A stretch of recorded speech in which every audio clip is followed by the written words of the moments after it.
Welcome to Together Women Rise's April webinar with our guest speakers, Geeta Mehta and Emma Gardephe.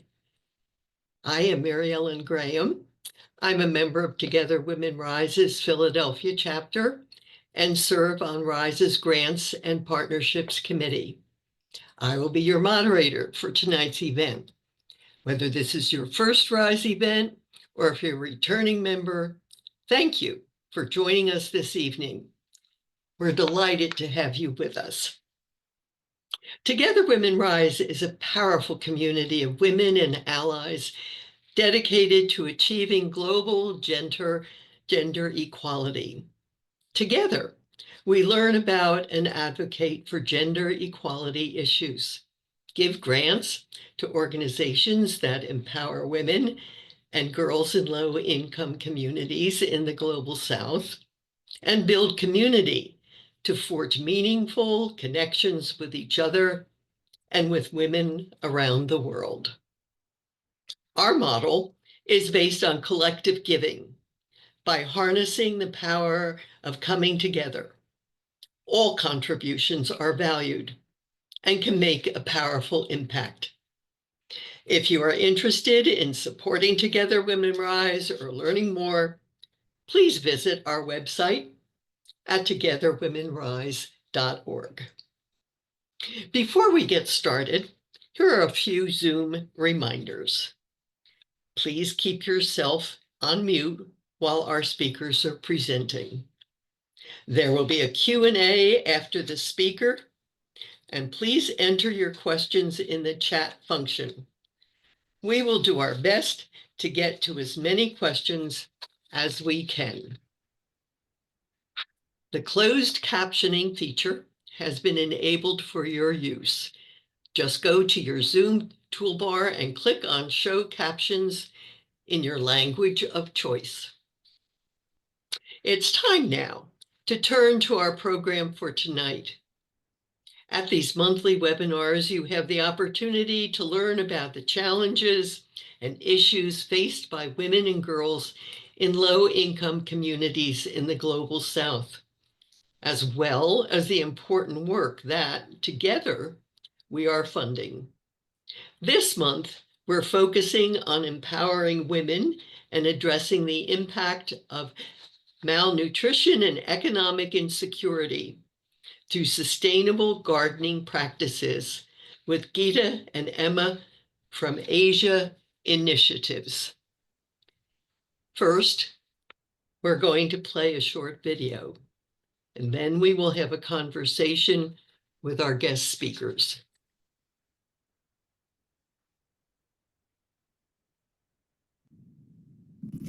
In the heart of a remote tribal village in India, a woman plants a seed.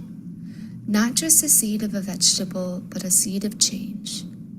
A quiet transformation is taking root and beginning to blossom.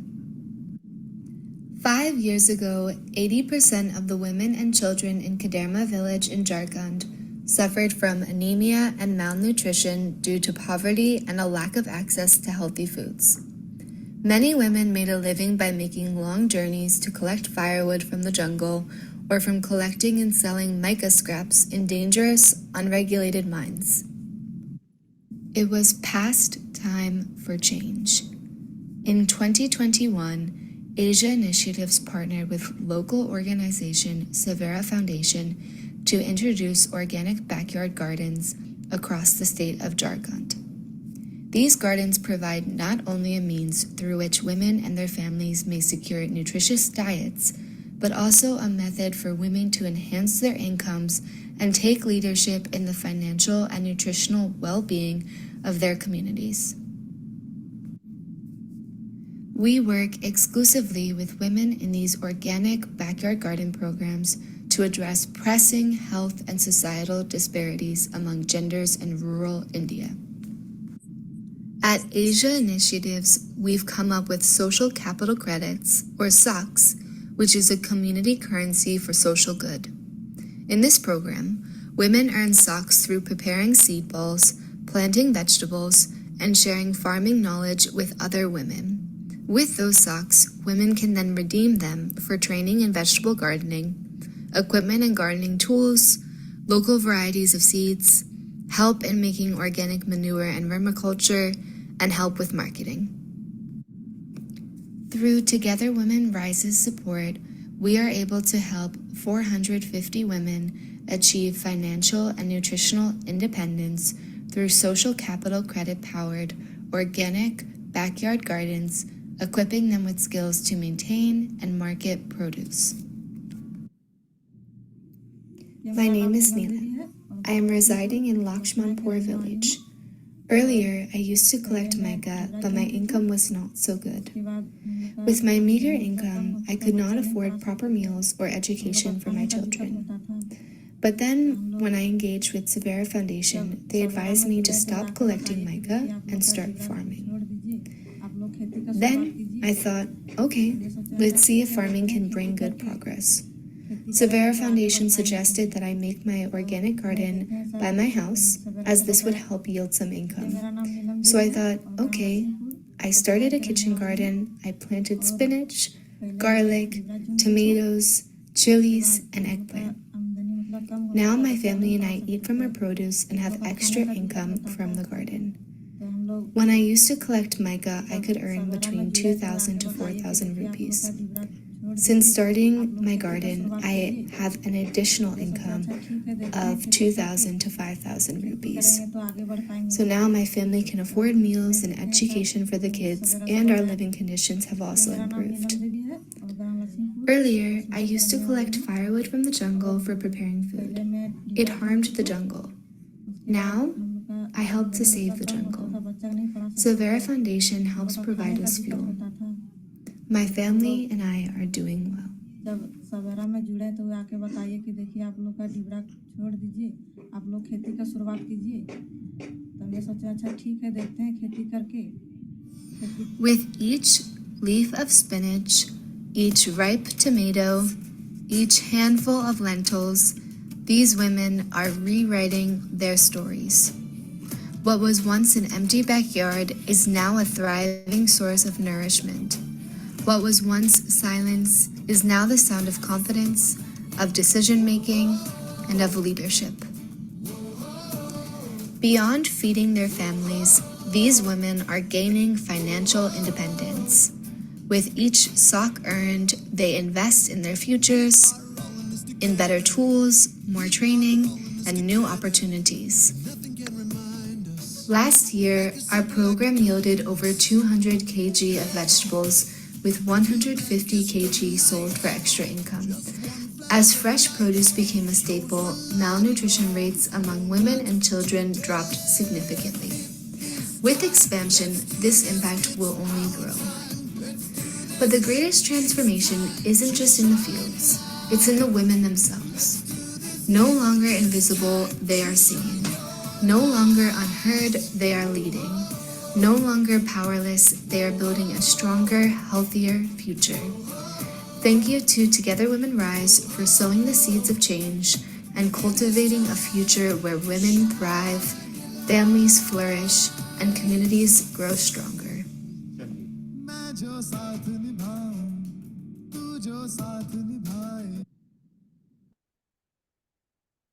Now I would like to introduce our speakers. Dr. Geeta Mehta is the president and co-founder of Asia Initiatives, where she developed the Social Capital Credits methodology, a community currency designed to empower individuals and communities through social capital. Geeta has led Asia Initiatives efforts to support marginalized communities across India, Bangladesh, Nepal, Kenya, and beyond, focusing on women's empowerment and education and environmental sustainability. Her innovative work in building grassroots solutions and engaging communities as stakeholders has had a profound impact. Geeta was recently recognized as a Forbes 50 over 50 honoree in 2024. Emma Gardephe is the program associate at Asia Initiatives, where she works to further the mission of empowering women and children through socks. Emma has worked on initiatives focused on economic empowerment, education, and sustainability in the US, India, and China. Geeta and Emma, thank you both for being here with us tonight. After our Q&A session, there will be time for audience questions. And please put your questions in the chat and we will read them aloud for our guest speakers to answer. Question for Geeta. Asia Initiative is doing incredible work, and your organization has a strong focus on empowering women and promoting gender equality. Can you share what inspired the founding of Asia Initiatives and how its mission has evolved to address the unique challenges women face? Geeta? Thank you. Thank you so much for that question. Yes, actually, I want to share with everyone that we are 25 years old. We founded the organization 25 years ago with the mission that every single bit of work we do will be pro-women, pro-environment, and pro-community. And that mission has actually continued, and we've learned to do things better and better. Because just when we started, actually, there was a lot of research from the World Bank and United Nations to say that women are the key, right? Women are the key and the fastest route to development.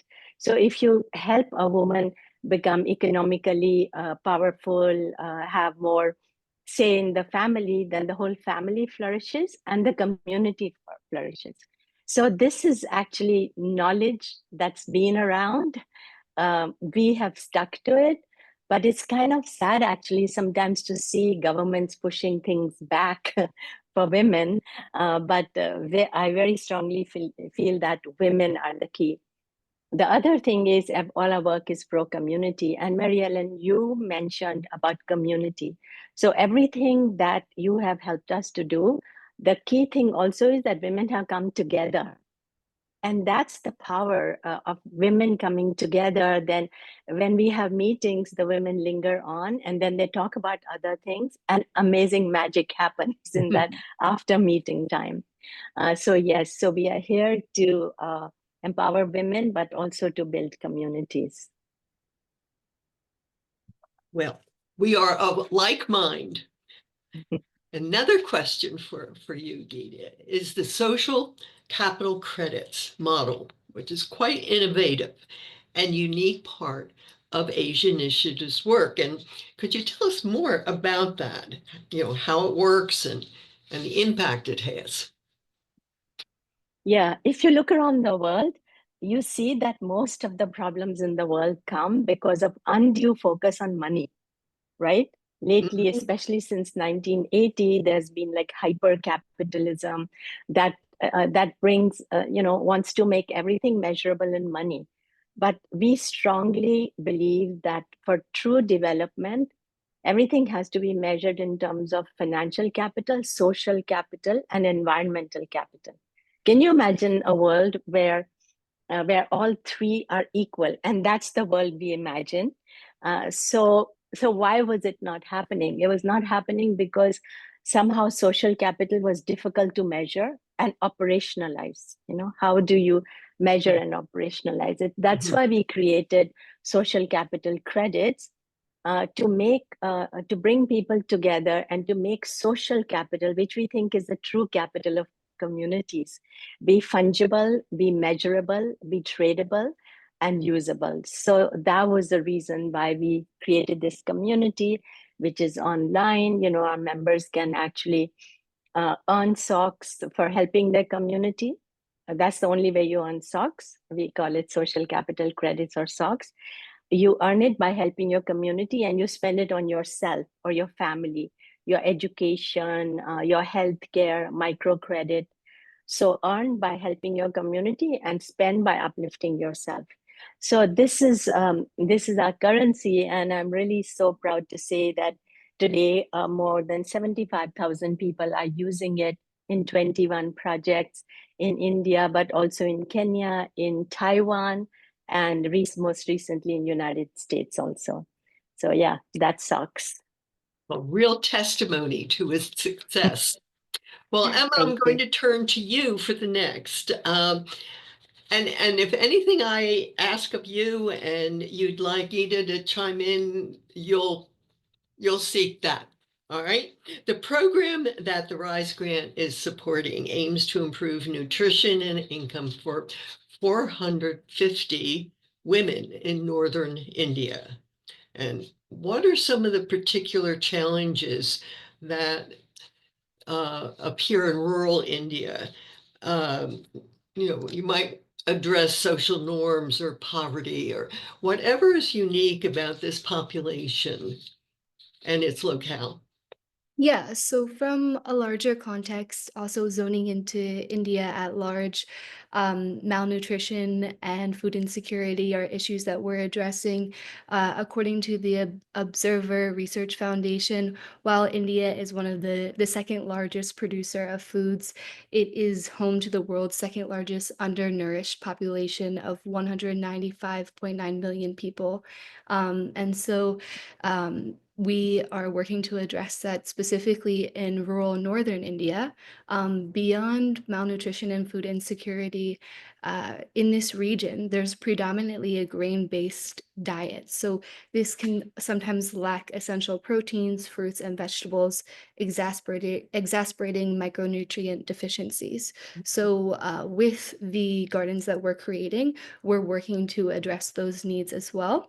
And then a third layer to it is a cultural norm in which men are more likely the people to eat first and women eat after the men has already eaten. So this sometimes leads to the women having smaller portions and therefore not getting the nutrients that they need. And so, like I mentioned in that video that we watched, a good portion of the women that we are working with have suffered with anemia, and through the gardens, we are addressing their conditions and improving their diets. Going a little bit deeper in what Geeta was talking about with socks, with this program specifically, with earning, what the women are doing is they may be preparing seed balls. They may be throwing seed balls into the forest to help with afforestation.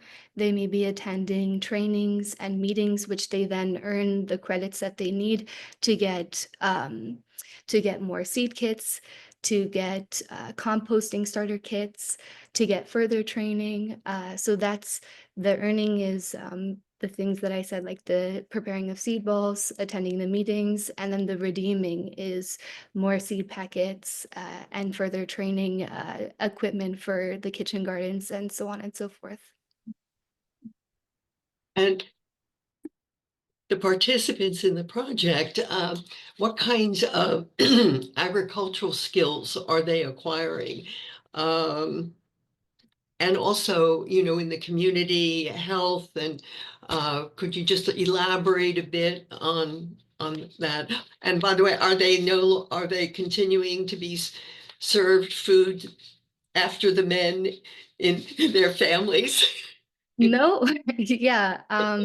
So Organic Backyard Gardens initiative has been happening in this region for a few years. And one of the things that is at the very start of these programs is the setup of these self-help groups, right? So there's 15 groups, 30 women in each group. And actually women who've done the program previously help participate in training the new participants on how to start their gardens, how to grow their gardens. And these monthly meetings continue to be places in which, like Geeta said, the women can talk amongst themselves and share best practices and get to the root, pun intended, of actual things that are happening with their garden. And we are using both incorporating indigenous practices and modern techniques, right? So practices related to seed bank regeneration. I'm sure you guys saw in the video, there was a seed bank both incorporates indigenous seeds as well as hybrid mixes of seeds. And this helps preserve these indigenous seeds and indigenous techniques, which are at the root of it the best for this land, right? And other methods that we have in place help to preserve and increase biodiversity, water usage, and yeah. There's a major environmental piece to the work and to the project, which we all know is a critical need. If you will, could you share an inspiring story? We did see and hear an inspiring story in your video, but you know, it's the stories, the human element, and the stories that um, really reaches out and incorporates others Yeah. Yeah, I into the would love to. program. Yeah. Yeah, so Geeta and I actually had the honor of being able to visit this site in January. And while we were there, we got to meet with a woman named Parvati Devi, who is, we wrote a story about her that's also on Together Women Rise's website. So I encourage people to head to the website and see pictures of her. In conversation with Parvati, I think anyone could easily get a sense that you're talking to a natural born leader, someone who you gravitate towards with the desire to ask questions and gain inspiration. I think that Parvati has dedicated her whole life to striving for a better life for herself, her family, and her community. When we, prior to the Organic Backyard Gardens initiative, Parvati was she would collect firewood by walking 4 kilometers each way. And in days or moments where that wasn't giving her enough of a steady income for her family, she, along with other women, would go to collect mica in unregulated and hazardous mines, which Mm. obviously, of course, was not a an ideal situation. Even with the firewood as well, there would be instances where she wasn't sure if she was going to find the firewood, or going through the jungle was dangerous. So these were all things to be concerned about. At the time in which our organization and our partner organization, Severa Foundation, was working with this village, we had already heard of Parvati, because Parvati had already been speaking up in her community about fighting for roads, electricity, saving the forest, and protecting children from child trafficking. So she was already a true advocate and activist in her community. And in joining our program, she's been learning how to plant vegetables, receive training on how best to grow her garden, and going from receiving that training to be able to manage your own garden on your own. I mean, you guys can see in the video, right?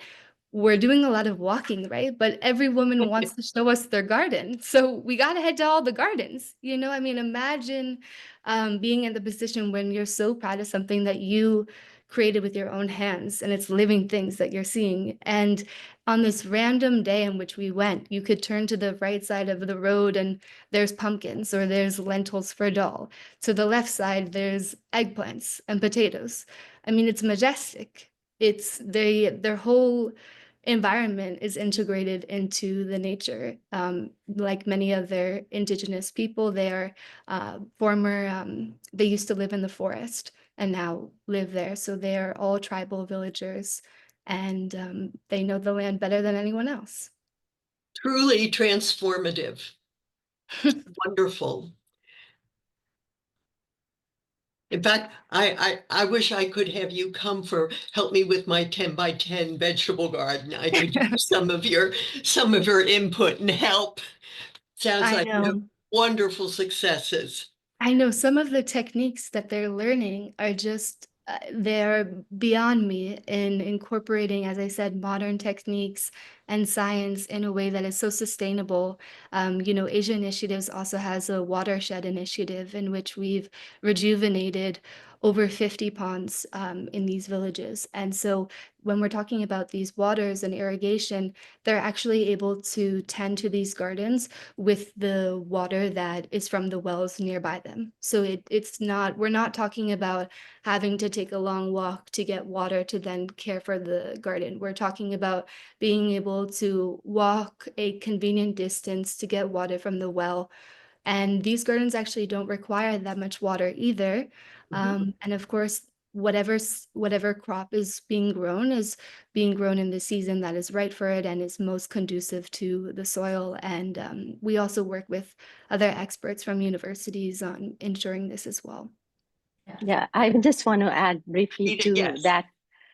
It's a very important point that Emma made about the entire watershed. This area is actually in a very dry area with very little rain. So yes, it's a forest area, but the water table was dropping and there wasn't really enough water for irrigation or agriculture.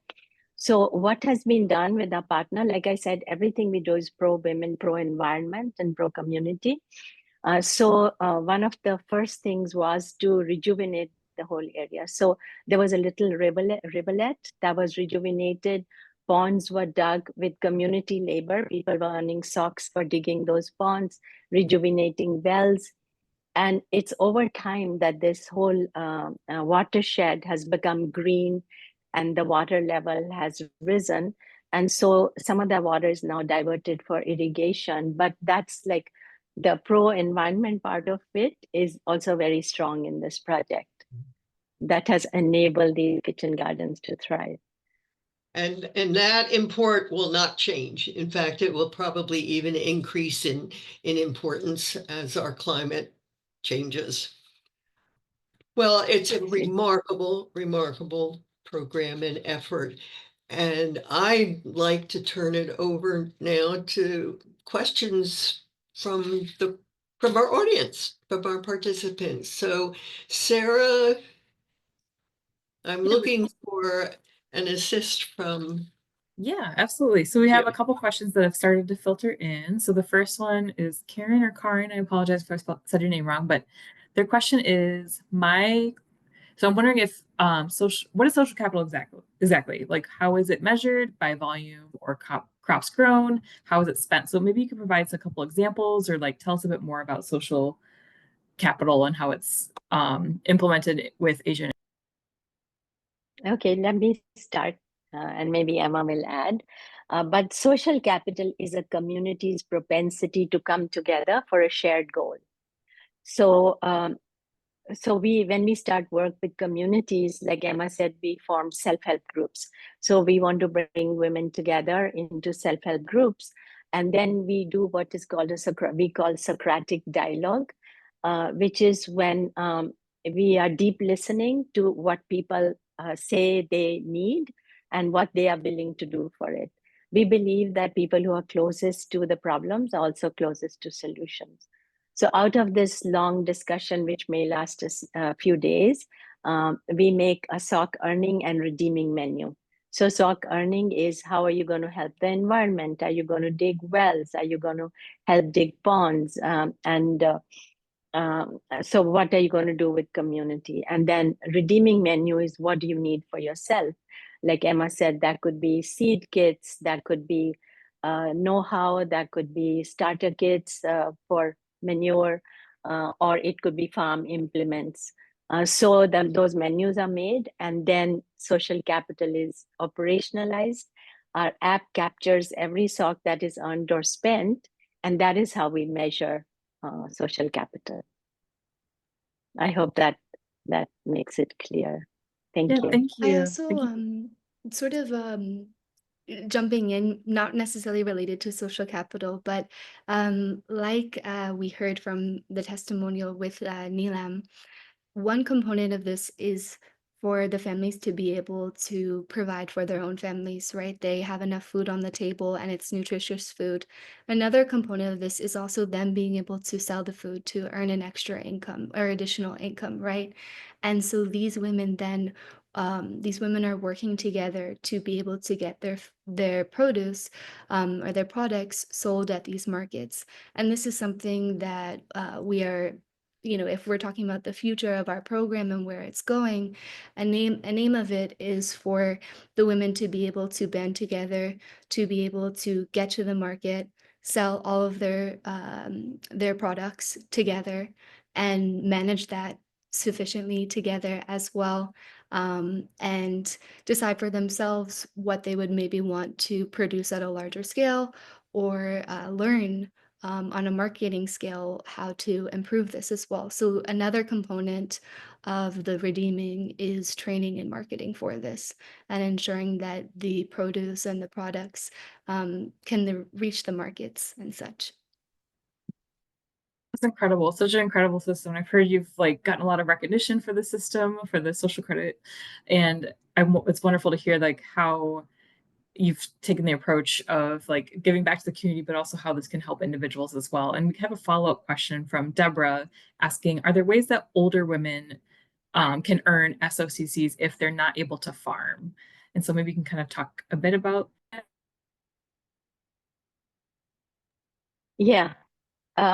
Yeah, actually, one big thing about social capital is making it intergenerational. So we always encourage older women to be part of it, as well as young girls. When we were there, Emma and I were there were these teenagers who were showing off things that they were doing. They'd made a little skit and a play, very, very smart kids. So yes, intergenerational. Actually, these traditional families in these areas, people always work together, the old and the poor and the young. So yes, a lot of intergenerational work.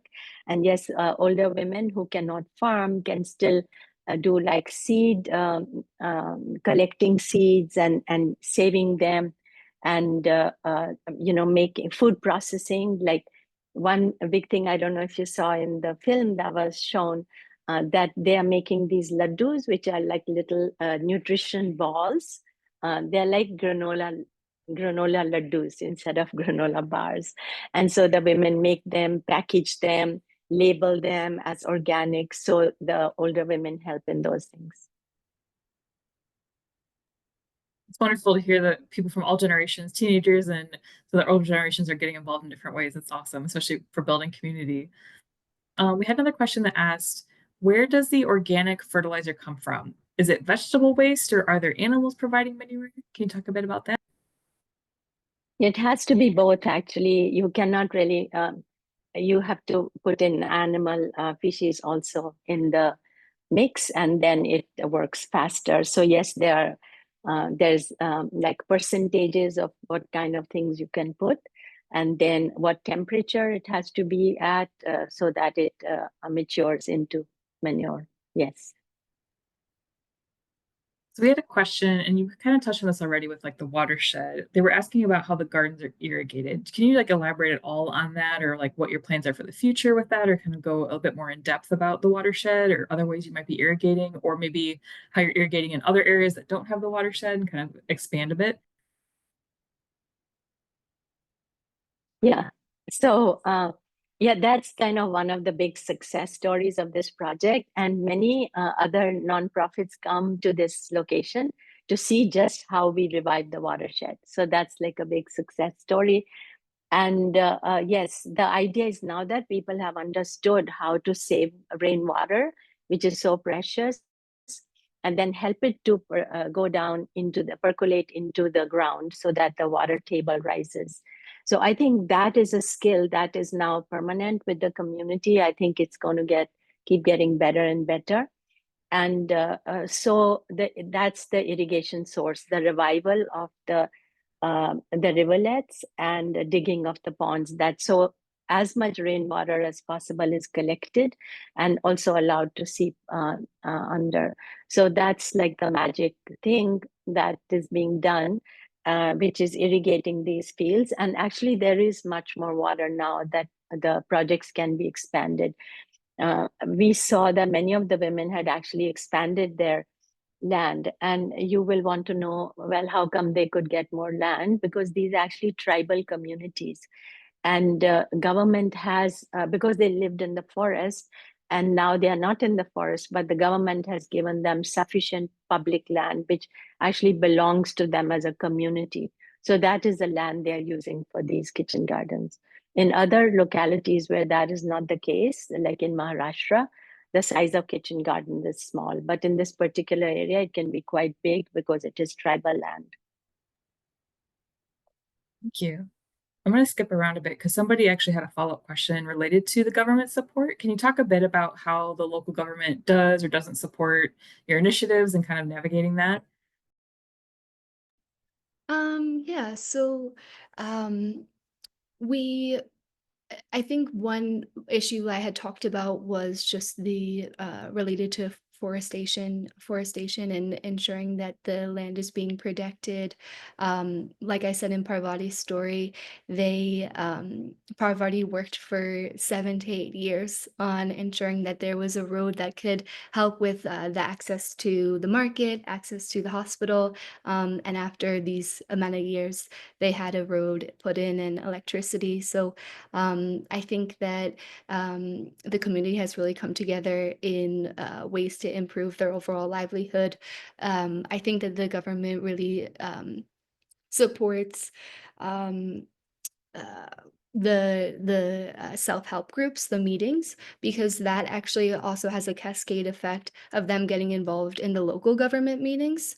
So like all over, sometimes when it comes to like town halls, local town halls, there's not as much participation. But within our program, we also encourage the women to go to those local meetings, get involved, speak up. And so there's been a rise in the participation and overall attendance there. And that obviously has led to more transparency and progression of how the village is doing. But Geeta, is there anything else you wanted to add on that? Yeah, I just want to say that there is actually a law in India that for local governments, 33% have to be women. So there is encouragement of women to be in leadership positions, and our women are actually becoming fearless and starting to run for those elections. The government also has a very affordable health insurance scheme now. They also have schemes for pregnant women and the first year after they have a baby. So these schemes actually exist, and they may not have reached the tribal populations we deal with, but our nonprofit partner that we work with on site brings all this information to women. And actually, I have to tell you the really sweet thing when Emma and I were in field site, we had this huge meeting, I think maybe 40 women or something. So as the women in their beautiful saris came and sat down, many of them took their cell phone out of the sari crease and put it in front of them. That's like such a prestige thing for those women. And so through those cell phones, they are actually connected to the government programs now. And yes, they can also do mobile money with those. So that's like a huge tool for them that is changing lives. Yeah. That's so wonderful to hear, not only like that the government's supporting, but that so many women are involved in government, and to see that the women who are going through your programs are then becoming leaders too. That's incredible to hear that. You kind of talked a bit about your trip to India, and we actually have a question about that. It said, on your recent trip to India, what struck you most about both the progress that you're seeing, but also maybe some areas where there's still needs that are prevalent? I really love this question. Um, like I said before, it was majestic. I mean, I don't know if the video fully, holds to true form what the land is like, but it's majestic. I hope that anyone can get to see the site as well. Um, I just absolutely loved connecting with the women and having them describe to me what they've grown. is really an experience that I'll always cherish. So seeing the pride in those vegetables, as well as the fact that they have so much knowledge that they would then like to pass on to others and extend to others. Like Geeta said as well, there's a lot of teenage girls or kids who are in the mix of this and they're wanting to learn. So I definitely see how this will carry forward in generations. I think that they're really excited about the prospect of selling more products at the market. So I don't know if I necessarily. I think I more just saw that excitement with the women that they're wanting to like increase their skills with using their phones and getting the digital payments going and potentially using food processing as a means for the ladus, for example, the nutritional, like little nutritional grain balls that Geeta had talked about. So those are really exciting. And yeah, they're really engaged and excited for what's to come for their future in this endeavor, I would say. I have to add that Emma was a rock star. She was like a Pied Piper. She had a whole bunch of kids following her wherever she went. Yeah, she really has this great empathy muscle, which people really reacted to very nicely. Thank you. That's so sweet to hear. The next question we had is about a little bit of surprise to learn that farming in the area, there's so much training that's needed to help re establish like farming knowledge in the area. Can you kind of talk about how this occurs, like how people go from, originally potentially being farmers in the area and then that knowledge being lost over the years and having to reinstate it? Yeah, I mean, I think that's a great question. In general, the importance of maintaining the sense of indigeneity is that actually there's a lot of practices that have been around in their cultures for decades and decades that really do work and that therefore they should hold on to because it's part of their custom and their culture. But in the evolution of the land and the climate, it's also very necessary to incorporate those modern techniques. And so I would say that the sheer scope of how much they're learning as well is really something to be in wonder of, I guess, in regards to their learning about moringa, which is a superfood that is really helpful to addressing their anemia and or malnutrition. So the production and the sale of moringa. Geeta, do you want to touch more on other things that have evolved with time in terms of real current things that they're learning farming wise?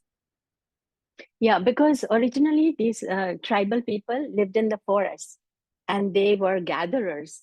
They recognized medicinal herbs and foods and so on. So that was their background. So they were never actually farmers in that sense. So they had to actually learn farming, so they had local knowledge of plants and so on, but this kind of farming, for example, they are being taught to not just grow one crop at a time, but um, uh, intersperse that crop with other crops that also build soil health. So those are new things that they are learning. And yes, they have inherent knowledge of nature and plants, but this kind of very systematic farming they had to learn. Thank you for sharing that. That's a really helpful perspective, I think. I think a lot of us had assumed that perhaps they started farming and then like something happened with modernization or something like that. So that's really helpful to know that like a lot of the indigenous people in the area had focused their livelihoods on the forests and whatnot. So this is a whole new animal for them. So one of the next questions we had is about how challenging is it for you to get men on board in the community to buy into the program and to support their wives, their children, their sisters, and the other women in their lives? So most of the men are actually migrant workers and are not there on a day-to-day basis. And so they're in other cities also working to gain a better income. And they are leaving it up to the women to, provide also in the village and take care of their children. So most of the men are actually very happy that the women are earning an additional income and that at the end of the day, when they come home to the village, there's nutritious food on the table and they with what we discuss with our local partners, they're happy that the women are earning this additional income and have this voice within the community, especially when they themselves go through periods of time of not being there. Yeah, overall approval and like good feeling towards this program. That's wonderful to hear, because I know we've had a lot of projects in the past where it's kind of like an uphill battle sometimes to convince like the men in the community or fathers and things like that to support women. So it's awesome to hear that it's like they immediately see the benefit of this and they're supportive all the way. So I'm sure there's a few out there, but in general, it's nice to know that men are supportive allies in this, because I imagine it makes a huge difference. So the next question we had is about back to SOCCs, so SOCs, in terms of who manages that. So earning and redeeming, are they self-regulated? Like, how does that process work? So with every menu that we create with every project, it's customized to the program. And so we then set a set of credits to each item. And then with the credits that they gain, they're able to redeem them. And all of this is logged and stored in our app. So for those, for women or in instances in which they're not able to access this, we can still use it in our SOC books, which we also saw on our visit. But the SOC manager that we have can help analyze this data. And this also has a dual verification method, either potentially by photo or by the SOC manager being there, for example, in certain instances. So there's constant ways to double check, to confirm, to check back, and then be able to analyze the data and the progression. But Geeta, is there anything else you wanted to add there too? No, so yes, in the beginning, we do have to train the SOC manager and the community in how the system works. And the SOC manager then is there to, set up dates like, okay, on this date, we are going to dig upon here, please come at 12 o'clock or whatever. So he organizes these events and encourages people to come. And then the data is collected and visualized and shared back with the women so that they can see if they are making progress towards the goal they had set for themselves. And if not, then the value of the each SOC activity can be tweaked to make sure that the women achieve the results that they themselves set up. We don't go and tell them that, oh, you need to do this, but we want this to come from women themselves so that they feel ownership of the project. That's wonderful. We have a couple more questions and then we'll probably have to wrap up here, but we have a lot of great discussion. So I appreciate everyone in the audience sending your questions in. So another question we had is, how are you identifying the specific needs that these women have and the women that are going to be benefiting from the project that you're doing? Yeah, I think that a real way to ensure that on a continuous basis is through the self-help groups, um, where the women are just having that daily check-in as well. If the SOC manager is there and checking in. I mean, each garden is also different in its way. Of course, seasonally, there's like, for example, in winter, leafy greens are popular, and in summer, other crops are popular. So, but like Geeta was saying, the crops can be mixed. So, I think that that's why the self-help groups and the monthly meetings are so critical, because at any given point, a person's experience could have they could have their own problem, their own need that they need to address. And so this is where that sense of continuous community and empowerment also comes in, that they're able to exchange this information, but then also take on the role of teaching, right? And leading and communicating. And that also adds to how this program is self-sustaining, right? The community has been bolstered. They've understood how much they get out of supporting one another and learning from one another. So inevitably, so then they're the ones who have picked up on all this knowledge and have been able to share it with others. And in due time, then they're able to sustain that as a community, and it will expand and radiate onto other issues within the community, potentially related to education for their kids. Their kids can go to school now because the moms and the dads may be earning enough income and they can pay for their kid to go to education, and other issues at hand that can be addressed through this program. Wonderful. So I'm going to leave with two more questions. So the first one is, and this is geared towards Emma, but Geeta can answer as well. You described the land as majestic and Women's Pride as unforgettable. Was there a particular moment that was quiet or unexpected that really captured this transformation of power of the program and like bringing it into the community for you when you were visiting? Yeah, like I said, as we're walking, we turn to the right, and like I said, at any given point, a vegetable may appear. And so they went to these what appeared as lentils, and they took the lentils out, and they were explaining to me that you actually could just eat them there, or you could put it in the dal. They were offering a pumpkin to me. I think all in all, it was the sense of real sisterhood. I mean, I see pictures of these women constantly. I'm thinking about these women all the time, and being able to be in community with them, and they so willingly and openly welcome me in community as well. Really a full circle experience that indeed was as transformational for myself as it is for them. Wonderful. The last question we have is talking about long-term goals for Asia initiatives. We heard a bit about the projects that are going on now, and you're doing all of this incredible work. Like, what do the next few years or long-term, like, what is your ultimate vision for Asia initiatives down the road? Yeah, I mean, I think as we know with with this program and specifically with this grant, we are working to see a major decrease in malnutrition, and a rise in the additional income that each woman is gaining. In fact, at the year end, the women are projected to be earning an additional $600 to $700 from selling the food that they've made. So that will be significant, and we hope to see that, to learn from the organic backyard gardens that we have in other parts of India as well, and what else we can gain knowledge-wise related to sustainable agricultural techniques. So I think that those are some major things. Geeta, what else would you want to say in terms of long-term goals for Asia initiatives? Yeah. So we have a program also called Cascade of Upskilling. So once these women have done this for a few years, they become so trained, and then they can earn socks for teaching these skills to neighboring villages. So that is one, so that the system grows like a cascade.